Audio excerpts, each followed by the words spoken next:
야담 능소화를 찾아주셔서 감사합니다. 구독, 좋아요, 알림 설정 꼭 눌러주세요.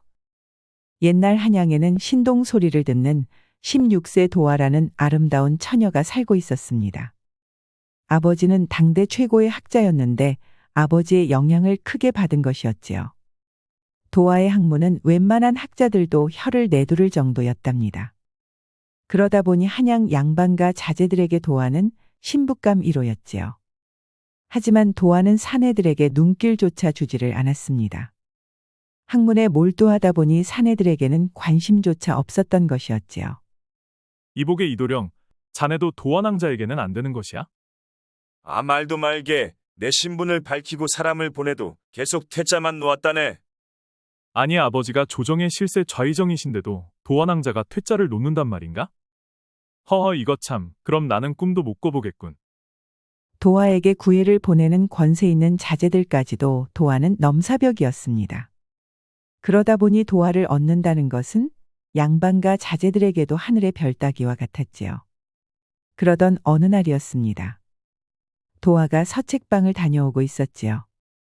아니, 그런데 허름한 옷을 입고 갓을 쓴 도령 하나가 도화 앞에서 비틀거리다 쓰러지는 것이었습니다. 그런데 보아하니 도령의 손에는 도화도 아직 보지 못한 고책이 들려있는 것이었지요. 이보시오, 정신 좀 차려보시오. 도화는 얼른 도령을 부추겨 주었습니다. 그런데 도령은 의식이 없었답니다. 얘 점수나 어서 도령 좀 업거라.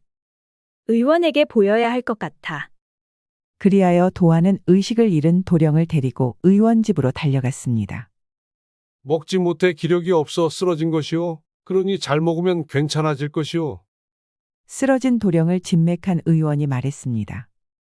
그럼 생명에는 지장이 없는 것이오. 그렇소. 배가 쏙 들어간 것으로 보아 며칠째 아무것도 먹은 게 없소이다. 도화는 젊은 도령이 먹지 못해 쓰러졌다 하니 왠지 가슴이 짠했습니다. 도령의 이목구비는 반듯하고 흠잡을 곳이 없었지요. 도화는 도령이 들고 있던 고책을 열어보았습니다. 그런데 한 번도 보지 못한 아주 오래된 송나라 때의 고서였지요. 어떻게 밥을 굽는 도령이 이런 귀한 서책을 가지고 있었는지는 몰라도 책에 빠진 도화는 정신없이 책을 보기 시작하였답니다. 그렇게 시간이 얼마나 흘렀을까? 한낮이 지나고 해가 떨어질 때쯤 도령의 의식이 돌아오는 것이었습니다. 이제 정신이 좀 드시오. 이곳은 어디인가요? 이곳은 의원이오. 내가 어떻게 이곳에 와 있는 것이요? 옆에 계신 아씨께서 데려왔다오. 눈을 뜬 명제는 고개를 돌려 옆에 있는 아씨를 바라보았습니다. 그런데 참으로 예쁜 낭자가 다소곳이 앉아 있는 것이었지요. 니신지는 모르오나 고맙소. 내가 신세를 지게 되었구려. 정신없이 도령의 책을 보고 있던 도화는 도령이 깨어나자 읽던 책을 내려놓았습니다. 아니요, 그런데 의원의 말로는 며칠째 굶었다 들었습니다. 무슨 사정이 있는 것이요? 명제가 안쓰럽게 보인 도화는 명제의 사정을 물었습니다. 처음 본 낭자에게 할 말은 아닌 것 같소이다. 오늘 진 신세는 훗날 내 꼭 갚아드리리다. 명제는 도화가 보던 책을 챙겨 힘겹게 밖으로 나가는 것이었습니다. 그러다 말고 또 주저앉고 마는 것이었지요. 안 되겠소이다. 마다하지 마시고 저희 집으로 가시지요. 그 몸으로 가면 병만 더 키울 것이요. 며칠을 굶은 명제가 집으로 가도 먹지 못할 것이라 생각이 든 도화는 명제를 집으로 데려가야겠다고 생각을 했답니다. 아니요, 그리할 수는 없소. 그러니 신경 쓰지 마시구려. 명제는 일어나 의원집 대문을 나서기도 전에 또 쓰러지는 것이었습니다. 안 되겠다. 얘 점수나 도령 좀 업거라. 그리하여 여종 점순이가 도령을 업고 도화의 집으로 향했답니다. 아니, 이 총각은 누구더냐?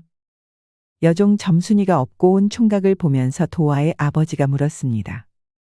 길에 쓰러져 있어 의원에게 치료받고 집으로 데려왔어요. 그러느냐? 저런 안 됐구나. 아직 한창 젊은데 길에서 쓰러지다니 무슨 사연이 있는 것 같구나. 그렇게 명제는 도화의 집에서 머물게 되었습니다. 그리고 도화는 명제 곁에서 간호를 하였지요. 아버지는 그런 도화를 보면서 무척 신기하고 기특한 것이었습니다. 내노라 하는 권세 있는 명문가 자제들에게도 관심을 보이지 않던 도화가 가난해 보이는 총각에게 관심 있어 보였기 때문이었지요. 그러던 어느 날 아버지가 명제의 책을 보게 되었습니다. 아니, 이 책은 내가 보던 책이더냐? 그렇습니다. 오호, 이런 귀한 책을 다 보다니. 이 책을 어디서 났는지 물어도 되겠느냐? 저의 아버지가 보시던 책입니다. 그러느냐? 혹시 아버님의 함자를 말해 줄 수 있겠느냐? 호는 백운이시고 이자 성자 겸자이십니다. 아니, 그렇단 말이냐? 그럼 당대 최고의 학문을 가지신 분의 자제란 말이냐? 명제의 아버지는 당대 최고의 학자였습니다. 허나 벼슬이 실어 초야에 묻혀 학문만 연구하신 분이셨지요. 오호, 이런 귀한 분의 자제를 만나게 되다니 참으로 귀한 인연이로다. 그런데 어찌 길에서 쓰러지게 되었는지 물어도 되겠느냐? 한 해 전 아버님께서 운명을 하시고 어머님께서도 시름시름 앓게 되셨습니다.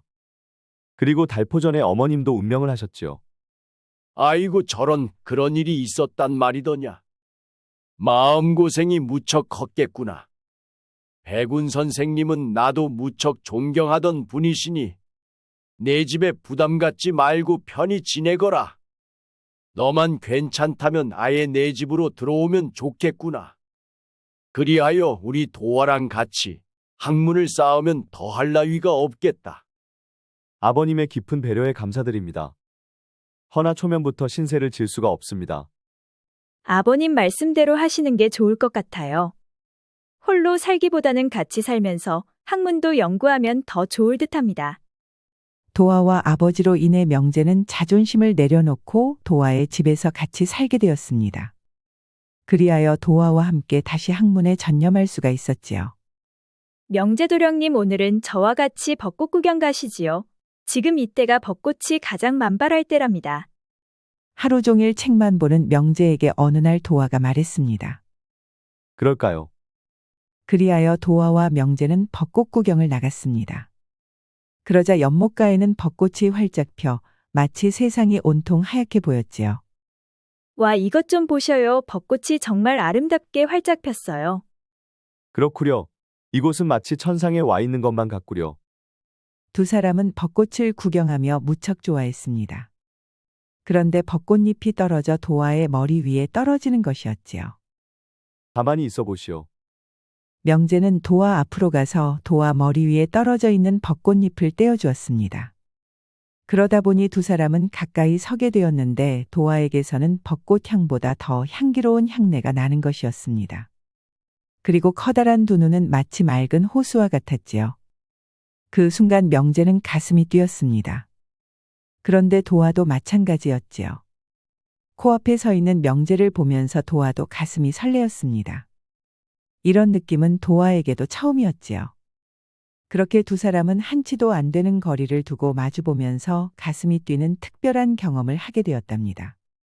이제 되었소. 도화의 머리에서 벚꽃잎을 뗀 명제가 말했습니다.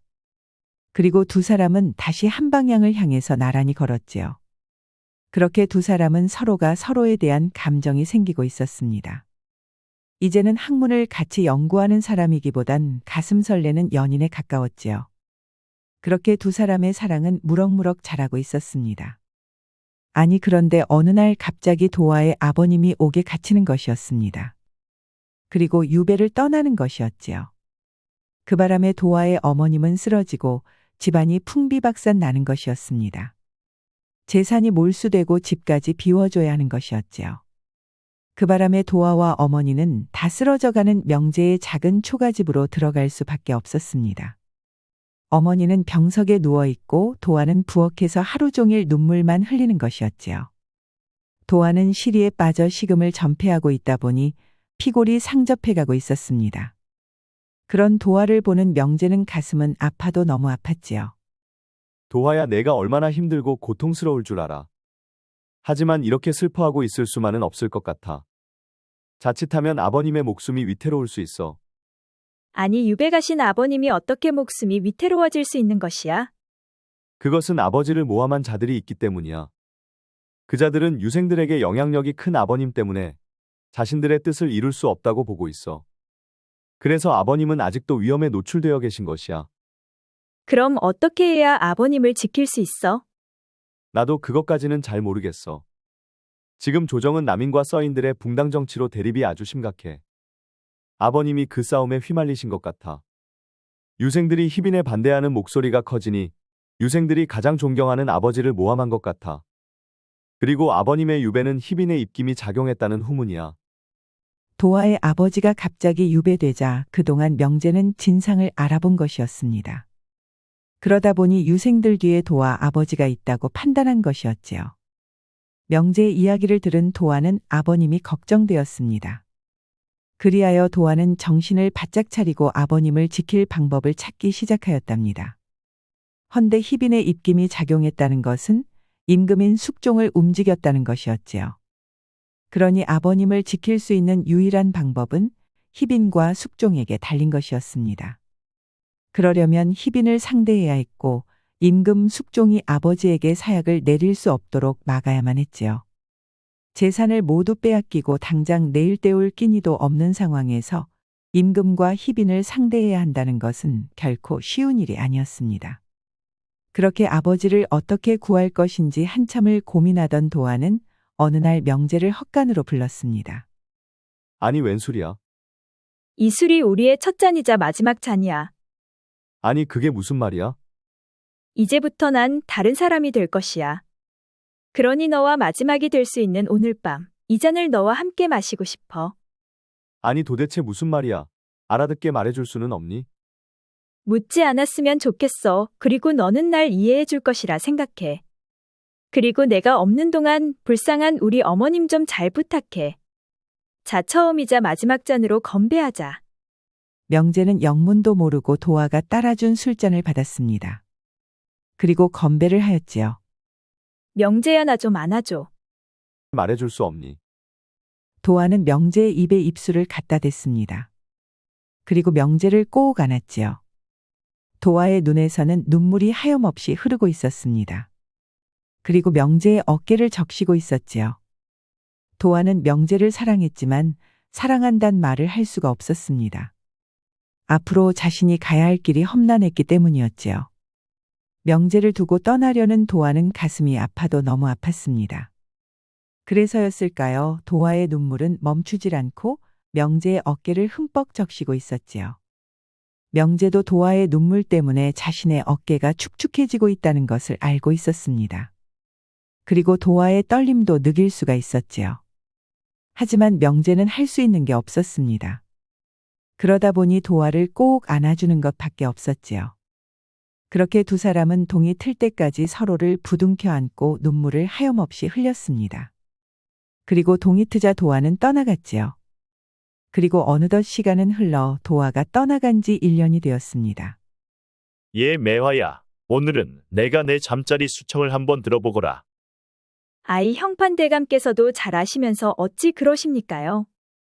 대신 제가 대감을 위해 아무에게도 아직 선보이지 않은 춤사위를 보여드리지요. 허허, 너 때문에 내가 제명에 못 죽겠구나. 내가 언제나 한번 내 품에 안겨볼 수 있단 말이더냐. 대감께서 제명에 못 죽겠다 하시니 제가 어찌 마냥 안 된다고만 할 수 있겠는지요. 허나 저도 한 사람의 여인인지라 마음의 준비가 되어야 하지 않겠습니까요? 허허, 그래. 내가 어떻게 해주면 내가 마음의 준비가 되겠느냐. 대감께서는 아주 큰 힘이 있으시니 언젠가 제게 힘이 되어주실 수는 있겠는지요. 그렇다마다 우리 매화가 원하는 것이 있다면 그것이 무엇이든 내 다 들어주마. 소화정에서 매화는 인기가 많았습니다. 그러다 보니 조정에 권력 있는 사람들이 자주 찾곤 하였지요. 매화 언니, 대군께서 오셨습니다. 오늘도 언니만 오라 합니다. 호호. 어째 대군께서는 언니만 오라 하시는지 질투가 다 나네요. 그래, 알았다. 잠시 후 들린다 전해주거라. 매화는 대군이 찾는다 하니 마음을 가다듬었습니다. 그리고 심호흡을 크게 하고 대군의 방으로 들어갔지요. 오셨습니까, 대군? 그래, 잘 있었느냐? 대군께서 보살펴 주시니 이 몸은 너무 잘 있습지요. 어허, 그러느냐? 그리고 내가 부탁한 것은 준비해 두었느니라. 감사합니다, 대군. 그래, 오늘도 너의 해박한 지식을 나누고 싶구나. 오늘은 강희제, 옹정제, 걸륭제 세 사람을 주제로 논해보자꾸나. 좋습니다. 두 사람은 3일 밤낮을 이야기하였습니다. 각자의 견해가 비슷한 면도 있었지만 보는 시각차도 있었지요. 그러다 보니 대구는 매화를 통해서 다른 시각으로 보는 것을 즐겨했답니다. 대화를 나누면 나눌수록 매화의 해박한 지식에 대구는 감탄을 하곤 하였지요. 이번에도 내 너무 흡족하구나. 그럼 다음에는 어떤 주제로 너와 지식을 나눌 것인지 내 또 준비해보마. 기대하고 있겠습니다, 대군. 그렇게 대구는 3일간의 이야기를 마치고 돌아갔습니다. 그러다 보니 조정에 권력 있는 대신들조차도 매화에게는 함부로 하질 않았습니다. 매화가 워낙 품위도 있었지만 지식이 웬만한 학자들보다도 뛰어났기 때문이었지요. 그리고 왕실의 대군도 매화를 무척 아낀다는 소문도 있었습니다. 그러다 보니 나는 새도 떨어뜨린다는 형판대감조차도 도화를 한낱 기생으로 대하지 못하였지요. 그렇게 매화는 권력 있는 조정 대신들조차도 손에 잡을 수 없는 봉황새와 같은 기생이 되어 있었답니다. 매화는 기생집에 들어온 지 채 1년도 되지 않았습니다. 그런데 워낙 학식이 높고 재능까지 뛰어난 데다 품위까지 있었지요. 그러다 보니 매화의 지식에 감탄한 조정 신료들에게 빠르게 소문이 난 것이었습니다. 그로 인해 매화는 조정과 왕실 여기저기에 손을 뻗어 놓았답니다. 그토록 뛰어난 기생 매화는 유배간 아버지를 구하기 위해 기생이 된 도화였습니다. 도화는 이름도 매화로 바꾸고 아버지의 억울함을 풀기 위해 기생이 된 것이었지요. 하지만 도화가 기생이 되었어도 명제를 잊지 못하였습니다.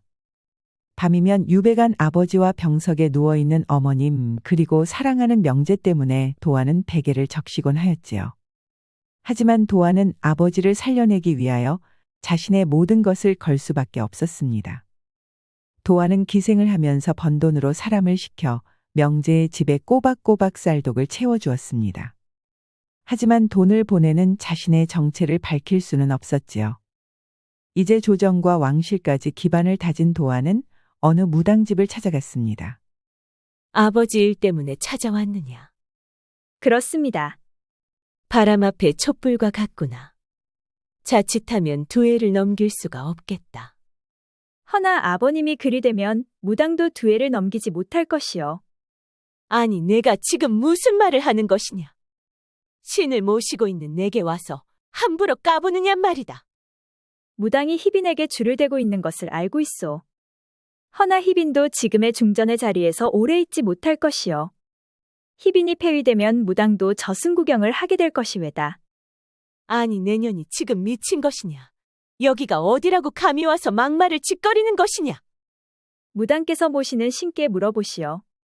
그리고 내 말이 맞고 살고자 한다면 날 찾아오시오. 나는 소화정에 있는 매화라 하오. 도화는 무당에게 엄포를 놓고 나왔습니다. 그리고 다시 어느 작은 집으로 향했지요. 어서 오시게. 그간 무탈하게 잘 지내셨는지요? 도화는 폐비되어 궁 밖으로 쫓겨난 인현왕후를 찾아갔습니다. 바로 대군을 통해서 인현왕후를 만날 수 있었던 것이었지요. 그동안 마음고생 많으셨지요. 이제 조금만 더 참고 계시면 됩니다. 중전마마. 내가 고생이 많구나. 허나 너도 다치지 않도록 몸조심하거라. 잘 알겠습니다, 중전마마. 그럼 이제 중전께서 다시 궁으로 돌아가시면 저는 다시 볼 수 없을 것이옵니다. 그러니 오늘 마지막 인사를 드리겠습니다.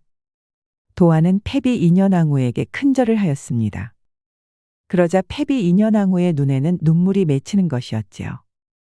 도화는 눈물 짓는 왕후를 대로하고 왕후가 머무는 작은 초가집을 나왔습니다. 돌아서 나오는 도화의 눈에도 눈물이 흐르고 있었지요. 그렇게 모든 준비를 마친 도화는 다시 소화정으로 향했습니다. 그러자 며칠 후 형판대감이 도화를 찾아오는 것이었지요. 그래, 매화야. 오늘은 내 답을 듣고 싶구나. 이제 마음의 준비는 되었느냐? 내 너와 함께하고 싶어 이렇게 찾아왔느니라. 아이 대감께서도 어찌 그리 급하신지요? 자, 이제 어서 말해보거라. 내가 널 위해 무엇을 해주면 되겠느냐? 무엇을 해주어야 너의 마음이 날 받아들일 수 있단 말이더냐? 도화의 눈에는 눈물이 맺혔습니다. 이제 마지막 하나만 남았기 때문이었지요. 형판의 의중에 따라 아버지가 유배에서 풀려날 수도 있고 그렇지 않을 수도 있었습니다. 저는 본시 유배 가신 박자 유자덕자, 선생의 외동딸 박도하라 합니다. 아니, 그게 정말이냐? 내가 정령 유덕 선생의 딸이더란 말이냐? 그렇습니다. 아니, 그런데 내가 어찌 여기에 있는 것이냐? 억울하게 누명을 쓰고 유배를 떠나신 아버님을 구하기 위해서입니다. 어허, 이런 일이 다 있다니. 내 오늘 너무 놀랍구나. 내가 그 신동 아이로 불리던 도화로구나. 어쩐지 너의 학식이 예사롭지 않다 생각했었다. 그래, 내가 무엇을 어떻게 도와주면 되겠느냐? 저의 아버지 유배에는 지금의 중전 희빈의 입김이 있다 들었습니다. 만에 하나 희빈께서 폐위되고 인현왕후께서 다시 복이 되시면 그때 대감께서 저희 아버지를 구명해 주시면 됩니다. 아니, 정말 그리 될 수 있겠느냐? 모든 일은 반드시 사필규정이 될 것이옵니다. 저는 하늘의 뜻을 믿사옵니다. 지금은 그럴 일이 없겠다만 만에 하나 일이 그리 돌아가면 내 너의 뜻을 외면은 하지 않으마. 대감께서 그리만 해주시겠다 약조하시면 오늘 밤 대감을 매시겠습니다. 형판 대감은 도화의 눈물을 닦아 주었습니다. 그리고 말했지요. 내가 그런 사정이 있었을 줄은 내 미처 몰랐다. 허나 아비를 위해 모든 걸 내던진 너를 어찌 내가 탐할 수 있겠느냐. 더군다나 유덕 선생은 만인이 존경하는 분이시다. 그러니 그런 분의 따님을 내 함부로 할 수는 없느니라. 너의 효심을 높이사 내 반드시 그리 해주마. 도화의 눈에는 눈물이 하염없이 흘렀습니다. 이제 마지막 형판대감까지도 도화를 도와주기로 한 것이었지요. 그렇게 시간이 얼마나 흘렀을까 인현왕후가 정말로 중전으로 보기를 한 것이었습니다. 그 바람에 희비는 결국 중전에서 쫓겨나 후궁이 되고 말았지요. 그러자 형판은 도화와의 약속을 지켰습니다. 유배간 도화 아버지의 억울한 누명을 벗기고 구제를 해준 것이었지요. 그러자 도화의 눈에는 눈물이 멈추질 않았습니다. 아버지를 살려내고자 자신의 모든 것을 버리고 기생이 되었으니 오늘의 기쁨은 이루 말할 수가 없었지요. 그렇게 우여곡절 끝에 아버지가 유배에서 풀려나자 도화는 소화정을 나왔습니다. 그리고 기생옷을 벗어던지고 기쁜 마음으로 아버지 마중을 나갔지요. 그렇게 만난 부녀는 서로를 부둥켜 안고 한참을 울었습니다. 그동안 고생이 많으셨지요. 나야 고생이랄 게 무엇이 있겠느냐. 나 없이 힘들게 지냈을 너희들이 고생이지 않았겠느냐. 그래, 내 어미는 잘 있느냐? 아버님이 유배 가신 후로 건강이 많이 안 좋아지긴 하셨으나 이제 아버님을 보시면 금방 좋아지실 것입니다. 그렇게 도화는 아버지와 함께 명제의 집으로 향했습니다.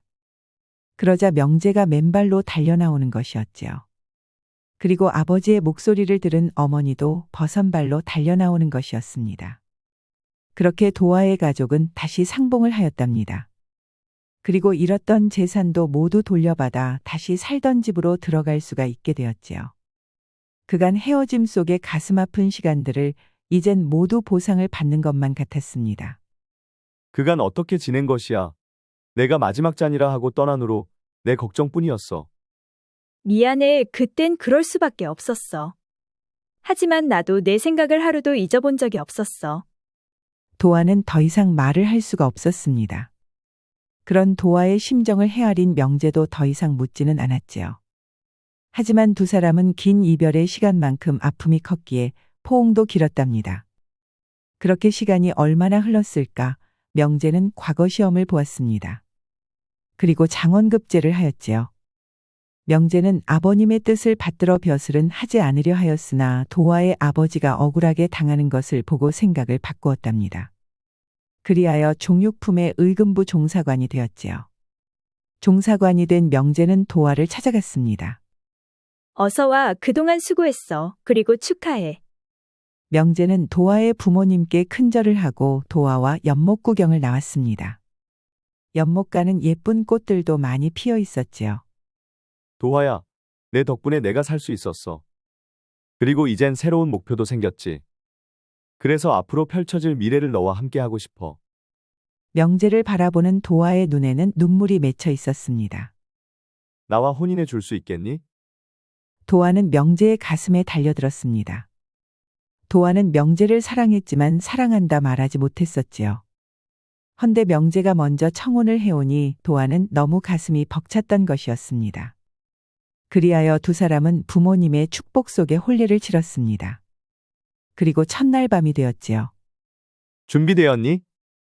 각오해야 할 것이야. 아니, 그런데 벌써 젖어버렸네. 두 사람은 신혼 첫날 밤 첫사랑을 나누었습니다. 달콤하고 새로운 경험을 하게 되었지요. 두 사람이 사랑을 나눈 자리에는 빨간 장미 한 송이도 있었습니다. 도아는 기생으로 있으면서도 정조만은 지켰던 것이었지요. 그렇게 두 사람은 서로 사랑하며 학문도 같이 쌓고 행복하게 오손도손 잘 살았답니다. 그리고 또 얼마 후 궁에서는 난리가 났습니다. 인형황후가 숨을 거둔 것이었지요. 그런데 인형황후를 죽인 것이 희빈장 씨라는 것이었습니다. 다시 후궁이 된 희빈장 씨가 앙심을 품고 인현황후를 저주했다는 것이었지요. 창경궁 취선당에 신당을 차려놓고 무당을 앞세워 인현황후의 밀집 인형을 만들었다는 것이었습니다. 그리고 그 인형을 바늘로 찔러 인현황후를 저주했다는 것이었지요. 그로 인해 희빈은 사약을 받고 이슬이 되었답니다. 옛말에 화무십일홍 권불십년이라는 말이 있습니다. 활짝 핀 꽃은 열흘을 넘기지 못하고 권력은 10년을 넘기지 못한다는 말이지요. 구독과 좋아요, 알림 설정 꼭 부탁드립니다. 다음 이야기도 재미있는 이야기가 많으니 다른 영상도 재미있게 봐주세요. 그럼 여러분 모두 오늘도 행복하고 즐거운 시간 되세요.